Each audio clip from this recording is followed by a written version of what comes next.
Hello everybody, my name is Matthew DeYoung. I am the Dean of the Business Division at Grace, and we are so proud to be welcoming you to our first Ken Talk of the season. Ken Talks is designed to share an authentic story of who we are at Grace and why we do the things that we do.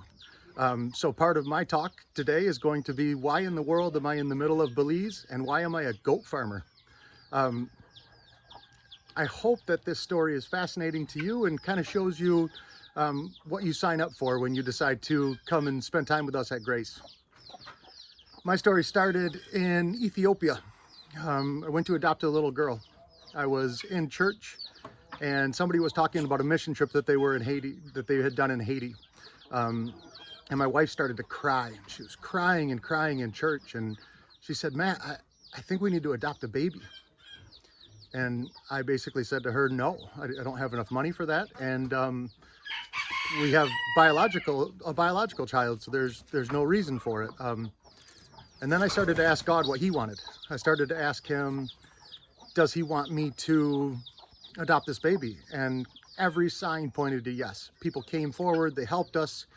So we took a leap of faith and we went to Ethiopia and we adopted a healthy, wonderful 5-month-old little girl. Ethiopia was the first time that I ever saw what I would call poverty. The first time I ever saw people that didn't have enough money to survive. And my heart just broke. I went up and down the streets and I decided that I was just going to give everybody $1 because what an awesome, ugly American thing to do, right? So I walked up and down the streets and I emptied my pockets and realized that I didn't help anybody, right? I maybe got somebody some food, but for the most part, I just reinforced this idea that they should stay on the street and wait for somebody to come and give money. I don't know their story, and I didn't know their story well enough to be able to truly help them. We got home from Ethiopia, tried to go back to normal.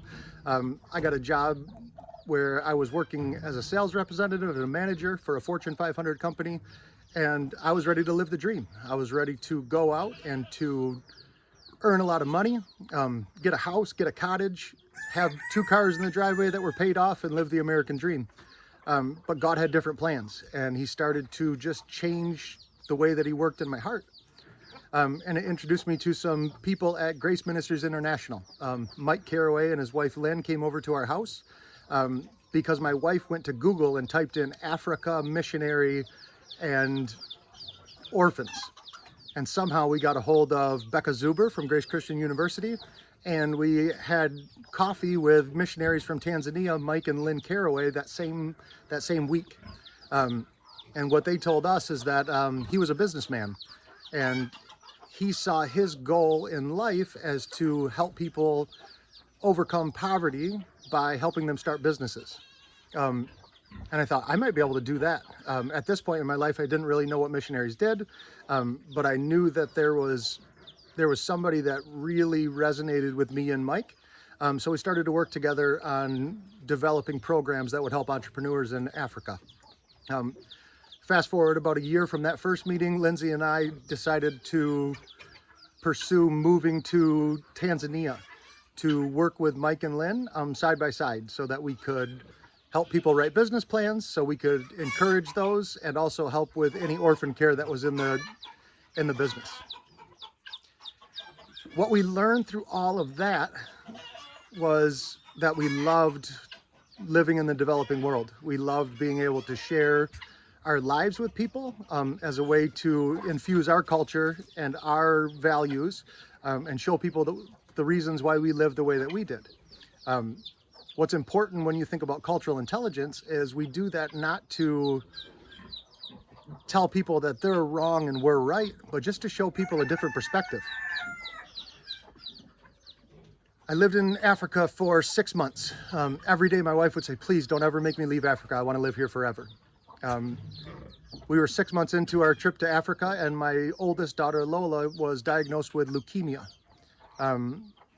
So we had this really bizarre challenge to try and figure out what is God doing here, right? What is God doing with us if we sold all our stuff and got rid of our house and left our jobs, and then 6 months later we were in a hospital room, homeless and jobless and really confused about what's next? What does he want for us? So I went back to work and was able to find a job with a brand new company called Shine Window Cleaning and Christmas Light Decorations, Shine Window Care and Holiday Lighting. And my job there was to sell this business model to other people. And through that, I got a chance to really understand the intricacies of small business and entrepreneurship.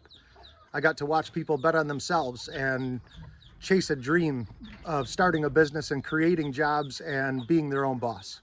I loved it with everything that I had. I did that for 6 years, and we went from 2 locations in Michigan to now we have over 30 locations across the United States.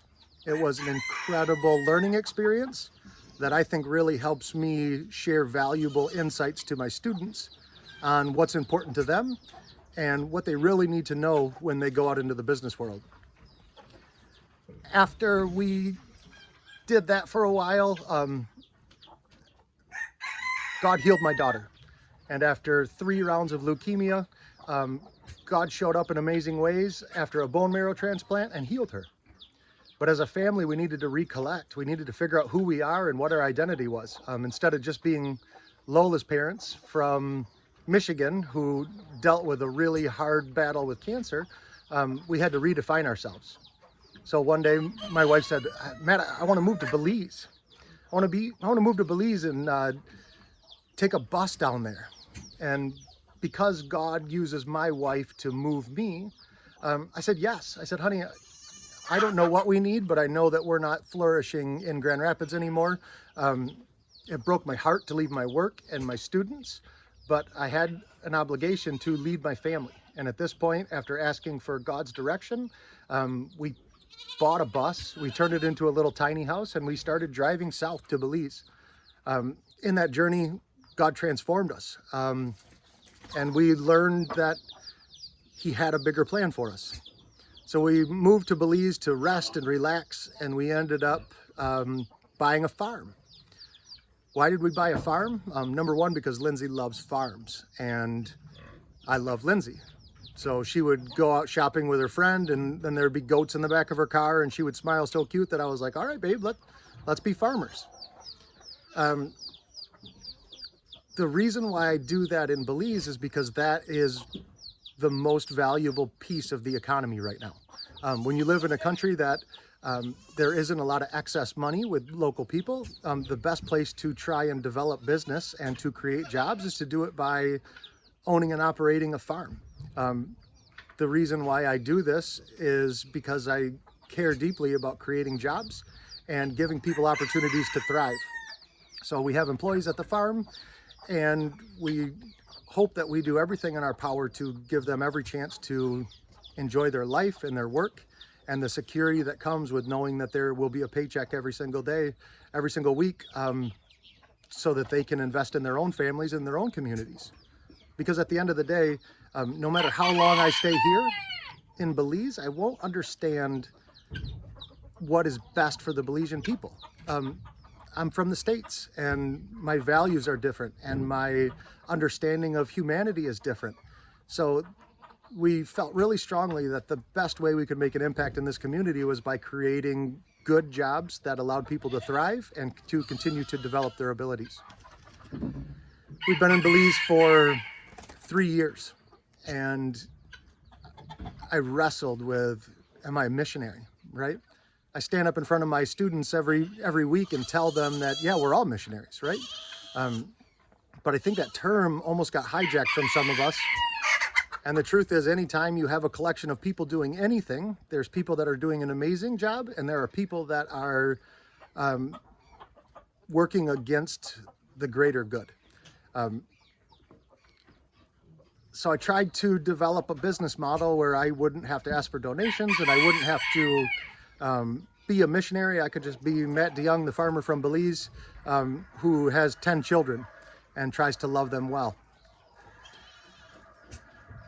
I try to explain this to my students in a lecture where I take the first student in the class, and let's say I say, listen, Tom, imagine that you were in a hard place in life, and the way that I chose to help you was to put a big picture of you up on the front of my church and say, you guys, we have to help Tom. Poor Tom needs our help. We need to sponsor his kids. He's poor. Eventually, he would internalize those comments. Eventually, the help that I was giving him would take the form of me projecting that I was better, me projecting that I had the answers and he didn't. And if we do that for long enough, there's a real loss of value in the way that people view themselves and the way that they understand the value of earning a living and making money and thriving on their own.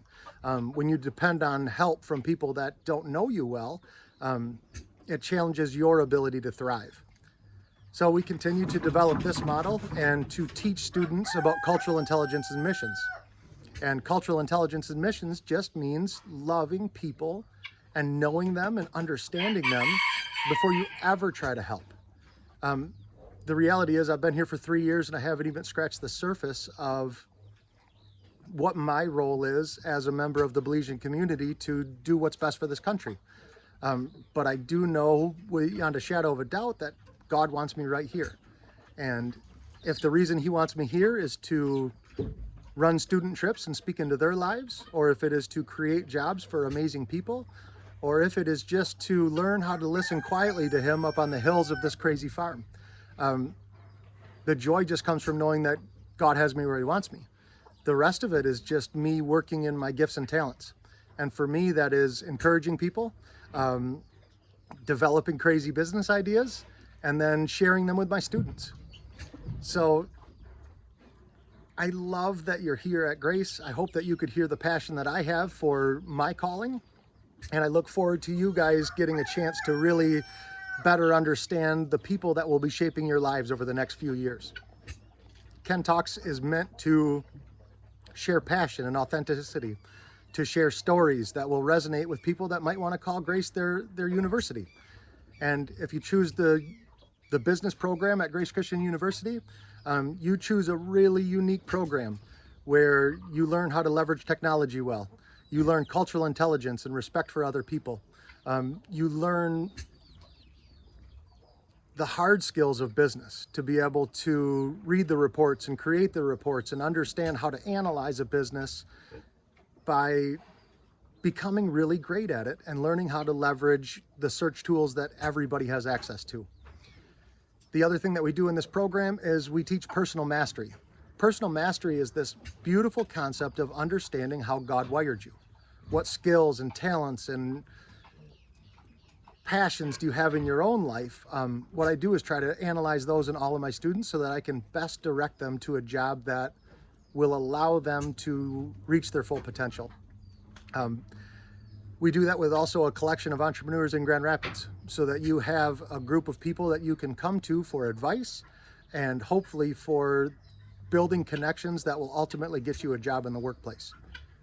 I would love for everybody to have a chance to learn with us and to take part in this unique, highly individualized learning experience. And I'm just so thankful to everybody who came out for TED Talks and Ken Talks. Clever that we did Ken instead of Ted. Maybe I'll edit that out, we'll see. But I'm thankful to my students. What I ask from you guys today is to share our story. This university is doing some awesome things, and God has called teachers to this university. So it's not just a place where you go and you get your papers turned in and you get your diploma. Grace Christian University is a place where people go to thrive.